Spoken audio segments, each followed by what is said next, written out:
ముందస్తు హెచ్చరికలు లేకుండా బగాలటీ డ్యాం గేట్లను ఒడిశా అధికారులు ఎత్తారు. దీంతో బహుదా నదికి వరద ఉధృతి ఒక్కసారిగా పెరిగింది. ఒడిశా అధికారులపై ఇచ్చాపురం ఎమ్మెల్యే అశోక్ ఆగ్రహం వ్యక్తం చేశారు. వరద పెరిగితే పరిస్థితులను ఎదుర్కోవడానికి అధికారులు సిద్ధంగా ఉండాలని ఆదేశించారు. శ్రీకాకుళం జిల్లా వ్యాప్తంగా నష్టపోయిన రైతులను ప్రభుత్వం ఆదుకుంటుందని హామీ ఇచ్చారు.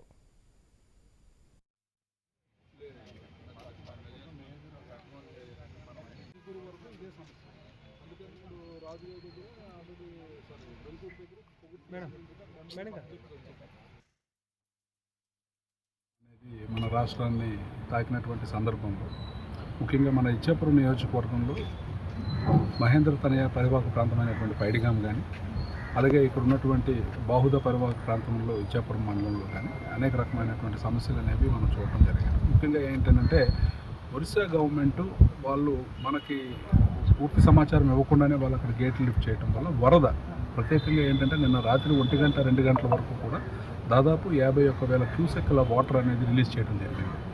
దానివల్ల కొన్ని విలేజెస్ పర్టికులర్గా బిర్లంగి కానీ, జగన్నాథపురం కానీ, లేకపోతే ఇన్నిస్పేట లాంటి గ్రామాలు బాగా ముంపుకు గురైనటువంటి పరిస్థితి. చంద్రబాబు నాయుడు గారి అధ్యక్షతన ఎప్పుడు కూడా ఇటువంటి ప్రమాద సందర్భాలు ప్రత్యేకంగా ఈరోజు మా అందరికీ కూడా ఆయన డైరెక్షన్స్ ఇచ్చారు. ఎప్పటికప్పుడు వీడియో కాన్ఫరెన్సెస్, టెలికాన్ఫరెన్సెస్ తీసుకుంటున్నారు. ఎప్పటికప్పుడు తుఫాన్ తాలూకా ప్రభావం, దాని తాలూకా తీవ్రతను మాకు తెలియజేస్తూనే ఉన్నారు. మంతా తుఫాన్ అనేది